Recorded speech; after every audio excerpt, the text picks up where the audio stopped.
হ্যাঁ উঁচু করে নিয়ে যেতে হবে নাকি? তুমি যাবা কেন? তুমি আমার আমার ফোন করে জিজ্ঞাসা করছিলে যে আমি যাবো অমুক বাড়িতে যাবো, তুমি আমার সবকিছু জিজ্ঞাসা করবো না, তোকে সবকিছু আমি জিজ্ঞাসা করবো। আচ্ছা জিজ্ঞাসা করা লাগবে না? তোমার জিজ্ঞাসা করা লাগবে না? তুমি আমার জিজ্ঞাসা করবে না? তুমি আমার জিজ্ঞাসা করবে না?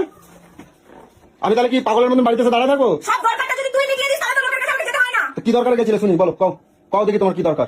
কবে থেকে বলেছি তোকে যে মেয়ের আধার কার্ডটা বানাতে, কোথায় বানাই কি বানাই কোনো খোঁজ নিয়েছিস? ওর ছেলের জন্য বানিয়েছে, আমি তাই খোঁজ নিতে গেছি। তো সেটা তো ফোন করে যেতে জানে নিতে পারতে। কাকে ফোন করে জানবো? তাহলে অতক্ষণ কে বসে থাকতে লাগে? কাকে ফোন করেছি বলে বৌদিকে, বৌদির পরে ফোন করে নাও। বৌদি বাড়িতে আছে, চলে যাও। জ্বালা করতে তাহলে তুমি এরকম ভাবে মারবা, ঝাঁটা দিয়ে মারবা? তোকে গলায় পাড়া দিয়ে দেবো, বুঝতে পেরেছিস তো? এত জ্বালাস না আমাকে, এত জ্বালাস না। মানুষের একটা লিমিট থাকে জ্বালানোর, লিমিট ক্রস করিস না। লিমিটটা ক্রস করিস না, স্বামীগিরি বেশি দেখাতে আসিস না আমার সাথে, আমি বলে দিলাম। আমার সাথে বেশি স্বামীগিরি দেখাতে আসিস না। আমি তোকে আগে ওয়ার্নিং করেছি, এখন আরেকবার তোকে আমি ওয়ার্নিং করে দিলাম। তুমি একা একা আসছো, তুমি কি মস্তান নাকি? তুমি আমি আমার তোকে ভয় দেখাও? আরেকবার ওয়ার্নিং করে দিলাম। তুমি আমার ভয় দেখাও, তুমি আমার ভয় দেখাও, তুমি ভয় দেখাও, তুমি আমার ভয় দেখাও, ছোট লোক কোথাকার।